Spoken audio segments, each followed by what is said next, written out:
এই তার কাটুয়া জীবনে শুধরাবে না। শুনুন, শৃঙ্খলার জন্য এই শত শত কোটি টাকা মেসিকে দেখিয়ে লুট করার জন্য মমতা ব্যানার্জি দায়ী, তার দায়ভার স্বীকার করে শুধু ক্ষমা চাইলে হবে না, তার উচিত যদি লজ্জা থাকে পদত্যাগ করা।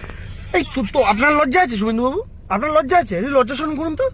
কোথায় কোথায় পদত্যাগ, কোথায় কোথায় পদত্যাগ। মমতা ব্যানার্জি কি হবে? মমতা ব্যানার্জি পদত্যাগ করবে, আপনি রাজভবনে রাজ্যপালকে ম্যানেজ করে গিয়ে টুক করে চারটে বসে পড়বেন। মানে গণতান্ত্রিক উপায় হারাতে পারছেন না বলে পদত্যাগ, গণতান্ত্রিক উপায় হারাতে পারছেন না বলে রাজ্যের টাকা বন্ধ, গণতান্ত্রিক উপায় হারাতে পারছেন না বলে যাতা করা, রাজ্যকে বঞ্চনা করা, বঞ্চিত করে সব বাঙালি দেখে নিয়েছে। এখন কোথায় কোথায় পদত্যাগ? আরে দাদা, কালকে একটা বিশৃঙ্খলা ঘটেছে, কিন্তু ঘটনাটা ঘটিয়েছে প্রাইভেট কোম্পানি, সরকার আয়োজিত প্রোগ্রাম ছিল না। এবার আপনি আমার একটা কথা বলুন, আপনাদের সরকার আয়োজিত মহাকুম্ভে 200 জনের ওপর মানুষ মারা গেছে, সংখ্যাটা অনেকে বলে 500-র ওপর, সরকার ডেড বডি চেপে দিয়েছে। সরকার আয়োজিত প্রোগ্রাম ছিল, কুম্ভ মেলা, মাথায় বাবা যোগী, তার মাথায় বাবা মোদি। আপনি যাকে বাবা বলেন, আপনি বলেন আমি মোদির বাচ্চা, তা আপনি মোদির বাচ্চা মনে হচ্ছে আপনার বাবা মোদি। তারা প্রোগ্রাম অ্যারেঞ্জ করেছিল, কিছু হয়েছে? পদত্যাগ করেছে যোগী, পদত্যাগ করেছে মোদি, বাদ দিন। বালাসোরে ট্রেন অ্যাক্সিডেন্ট, রেলমন্ত্রী পদত্যাগ করেছে, প্রধানমন্ত্রী পদত্যাগ করেছে, কতগুলো মানুষ মারা গেল, 300-র ওপর মানুষ, বাদ দিন। দিল্লিতে বিস্ফোরণ লালকেল্লার কাছে, কতগুলো মানুষ মারা গেল, অমিত শাহ পদত্যাগ করেছে, নরেন্দ্র মোদী পদত্যাগ করেছে, বাদ দিন। পুলওয়ামা আক্রমণ, ঢুকলো জঙ্গিরা, আমার 40 জনের ওপর সেনা মারা গেল, বাসের মধ্যে বিস্ফোরণ, নরেন্দ্র মোদী পদত্যাগ করেছে, স্বরাষ্ট্রমন্ত্রী পদত্যাগ করেছে। নির্লজ্জের মতো শুধু পদত্যাগের কথা বলেন, লজ্জা করে না? কোনো কনস্ট্রাকটিভ ক্রিটিসিজম নেই। মুখ্যমন্ত্রী পদত্যাগ করলে আপনার 16 করা পূর্ণ, আপনি মুখ্যমন্ত্রী হয়ে যাবেন। ভোটে যে তার বালাই নেই, মানুষের ভোট পান না, তাই নির্লজ্জভাবে এখন বুঝতে পারছেন 50টা সিট পেতে গেলেও একদম যাতা অবস্থা হয়ে যাবে, সেই কারণে মুখ্যমন্ত্রী পদত্যাগ। আরে দাদা, প্রোগ্রামটা প্রাইভেট কোম্পানি অর্গানাইজ করেছে, সেই প্রাইভেট কোম্পানি অর্গানাইজ করেছে, তাদের তরফে অনেক ভুল ছিল। প্রথম ভুল, কেন ওখানে একটা স্টেজ করা হলো না? একটা স্টেজ করলেই যারা ঘিরে রয়েছে তাদেরকে ফিল্টার আউট করা যেত। স্টেজে লোক থাকতো, শুধু মেসি উঠতো, ক্রীড়ামন্ত্রী যিনি আছেন তিনি উঠতেন, যিনি অর্গানাইজার তিনি উঠতেন, ব্যাস, আর কেউ না। আর মেসি সিকিউরিটি থাকতো 2-3 জন, সবাই দেখতে পেত। সেকেন্ড অপশন কি করা যেত? একটা হুট খোলা জিপ ভাড়া করে সেখানে মেসি উঠতো, বা তার সঙ্গে খুব জোরে 1 বা 2 জন থাকতো, বাকিরা সব পেছন পেছন মিছিল করে আসতো, আর মেসি ওই জিপে ঘুরে গোটা মাঠটা দুবার প্রদক্ষিণ করে দিত, গল্প শেষ হয়ে যেত। আর আমাদেরও একটু নিজেদের দিকে তাকানোর প্রশ্ন আছে। আমরা বাংলাদেশকে নিয়ে প্রায় ব্যঙ্গ করতাম যে তারা তাদের প্রধানমন্ত্রীর বাসভবন ভেঙে এই জিনিস ওই জিনিস কুড়িয়ে নিয়ে চলে এসছে। কালকে আমরাও কিন্তু সেই জিনিসেরই রিফ্লেকশন করেছি। আমার পয়সা নষ্ট হয়েছে, আমি মেসিকে দেখতে পাইনি, তার জন্য আমার রাগ হওয়াটা খুব স্বাভাবিক। পাবলিকের জায়গায় আমি থাকলে আমিও ক্ষিপ্ত হতাম, আমিও প্রতিবাদ করতাম। যদিও আমি মাঠে যাইনি, আমিও প্রতিবাদ করতাম, কিন্তু তার জন্য আমি যে জিনিসটা ভেঙে নিয়ে চলে আসছি ওটা তো সরকারি সম্পত্তি। ওই চেয়ারটা যে ভাঙছি, জিনিসগুলো যে ভাঙছি, কার্পেট তুলছি, এগুলো সরকারি সম্পত্তি। আর এই সরকারি সম্পত্তিটা জনগণের ট্যাক্সের টাকায় করা, কারণ স্টেডিয়ামটা সরকারি, সেই স্টেডিয়ামটা ভাড়া নিয়েছিল একটা প্রাইভেট অর্গানাইজেশন প্রোগ্রামটা করবে বলে। মানে আপনি একজন মালিকের হল ভাড়া নিয়েছেন, নিয়ে বিয়ে বাড়ি অনুষ্ঠান করেছেন, এখন আপনি বিয়ে বাড়িতে খাসির মাংস বলে কুত্তার মাংস খাইয়ে দিয়েছেন। তারপরে দেখা গেল যে ক্যাটারারকে ধরে ঠ্যাঙাতে চাইছে মানুষ, কিন্তু ক্যাটারারকে ঠ্যাঙানোর বদলে যে বাড়িতে অনুষ্ঠানটা হচ্ছে সেই হলটা আপনি ভেঙে দিয়ে চলে এলেন। তাহলে আপনি ক্ষতিটা ক্যাটারারে করলেন না ক্ষতিটা হল মালিকের করলেন? হল মালিকের কি দোষ আছে? হল মালিক কি কুত্তা খাইয়েছিল আপনাকে খাসি বলে? না তো। তো প্রবলেমটা হচ্ছে এখানে, তো আমাদেরও একটু বোঝার দরকার রয়েছে। বাকি শুভেন্দুর মতো আমি আবার বলেছি, পুরোপুরি তার কাটা, এ যতদিন আছে না পাগলের মতো বকেই যাবে। তো সেই জায়গা থেকে আমি বলছি যে তার কাটা শুভেন্দু অধিকারী, তার কাটা লে তোদের নেত্রীকে হারিয়ে দিল। গণতান্ত্রিক উপায়ে বলেছিলি না, গণতান্ত্রিক উপায়ে মমতা বন্দ্যোপাধ্যায়কে কুত্তা হারালো। নন্দীগ্রামে হারালো 2021 সালে, 2026 সালে যেখানে বলা হয়েছিল মমতা বন্দ্যোপাধ্যায়কে কেউ হারাতে পারবে না, শুভেন্দু অধিকারী বলে বলে বলে বলে সেখানে হারালো। ভোট পাবে না, বিজেপি 50টা সিট পাবে না, বলে বলে তোদেরকে হারালো। দেখ দেখ তুই কোথায়, তোকে দেখতে পাচ্ছি না আমরা, তুই নিখোঁজ হয়ে গেছিস। 29 এপ্রিল নির্বাচন হওয়ার পর তোকে আর দেখা যাচ্ছে না, পাত্তা নেই তোর। তোকে মানুষ খুঁজে বেড়াচ্ছে, কে তার কাটা কে কি কাটা সেটা তো দেখাই যাচ্ছে। তোর তোর মা, তুই মা বলিস তো, তোর মা এখন চেয়ার ছাড়তে চাইছে না, বলছে এই চেয়ার ছাড়বো না, আমি হেরে গেছে, গণতান্ত্রিক উপায়ে হেরে গেছে, তাও বলছে চেয়ার ছাড়বো না। আমি তো হারিনি। টার্মিনেট করলো, লজ্জাজনক ভাবে টার্মিনেট করতে হলো রাজ্যপালকে। এর থেকে জঘন্য কিছু আর হতে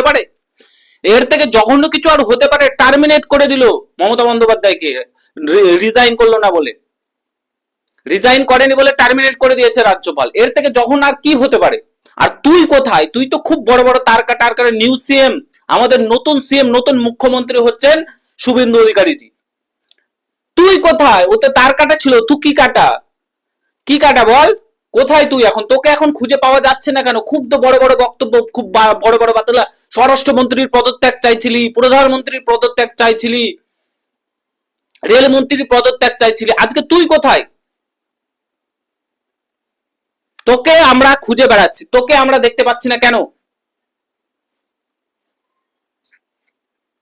তোকে আমরা চারিদিকে খুঁজছি। তোর যে বড় বড় ডায়লগ সোশ্যাল মিডিয়াতে এসে যে বড় বড় ডায়লগ পড়েছিলি, এই করে দেবে, এই করে দেবে, ওই করে দেবে, 50টা সিট পাবে না, 50টার বেশি আসন পাবে না, তোকে চুচুড়ার মানুষ মানে চপ্পলে পিটিয়েছে, চপ্পলে করে গালে থাপড়েছে তোকে চুচুড়ার মানুষ।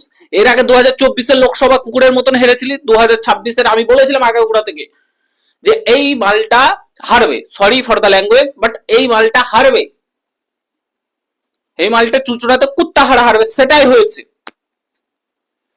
চুচুড়ার মানুষ আমাকে কি ভালোবাসা দিচ্ছে আমি ভাবতে পারিনি, আমি এত ভালোবাসা পাবো, হ্যান পাবো, ত্যান পাবো। হ্যাঁ দেখ ভালোবাসা কত দিয়েছে।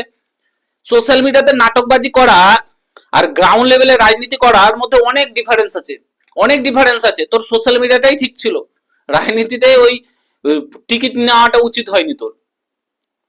তোর সবকিছু গেল, কেরিয়ার শেষ তোর, তোর কেরিয়ার শেষ, তুই আর ঘুরে দাঁড়াতে পারবি না কোনোদিন। হ্যাঁ, অভয়ের মা এই সে তার দেহ, তার মেয়ের দেহ বিক্রি করে টিকিট নিল বিজেপি, কি কুরুচিকর মন্তব্য! তোরা পারছিলিস? মানে তোদের কত নিম্নমানের চিন্তা ভাবনা, একবার ভাব যে তোরা কতটা নিম্নমানের, যে একটা মা তার মেয়েকে হারিয়েছে। কিভাবে হারিয়েছে?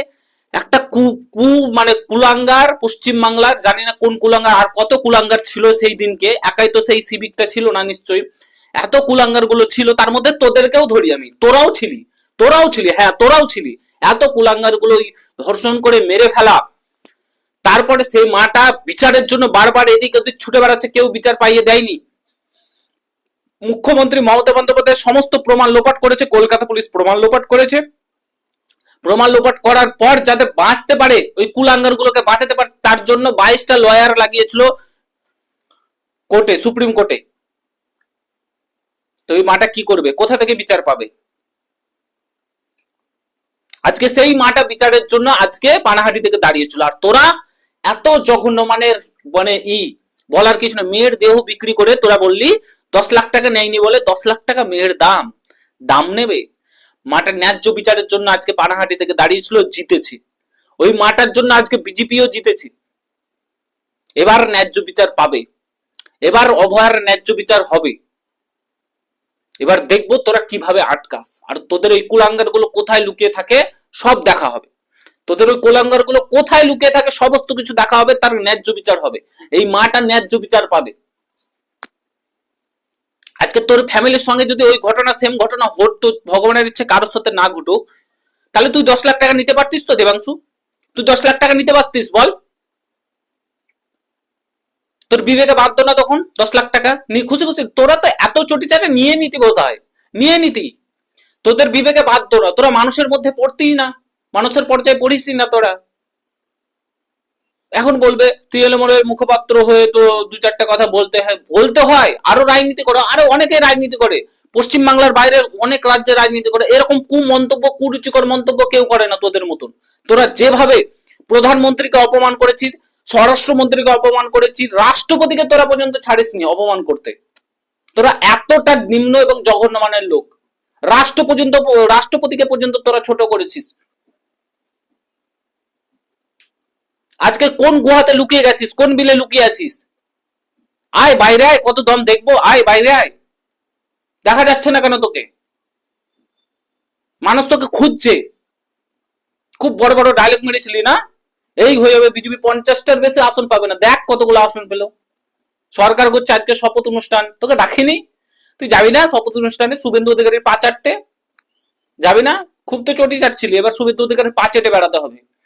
বলিস সোশ্যাল মিডিয়াতে কি কি তোর বক্তব্য আছে বলিস না, তার কাটা, হ্যান কাটা, এই নাকি ওই নাকি, অনেক বলেছিলি শুভেন্দু অধিকারী কিনে, 3 বাটি খাওয়া, মাংস খাওয়া, গো মাংস খাওয়া,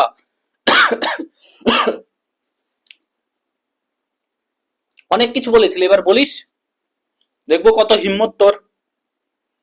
কত হিম্মত তোর, দেখ তোর মা গদি ছাড়তে চাইছে না, কত অপমান, হারার পরেও হার স্বীকার করতে চাইছে না গণতান্ত্রিক উপায়ে হারার পরে। আর কত লজ্জা নিবি রে তোরা রে, আর কত লজ্জা নিবি? কোথায় মুখ, এত মুখ কালো হয়ে গেছে তাও আরো কালো করতে চাস, আরো কালো করতে চাস? একটু লজ্জা শরম বিবেক বোধ কিছু বাকি রয়েছে তোদের মধ্যে? সিটিং চিফ মিনিস্টারকে 2 বার হারালো, 2 বার।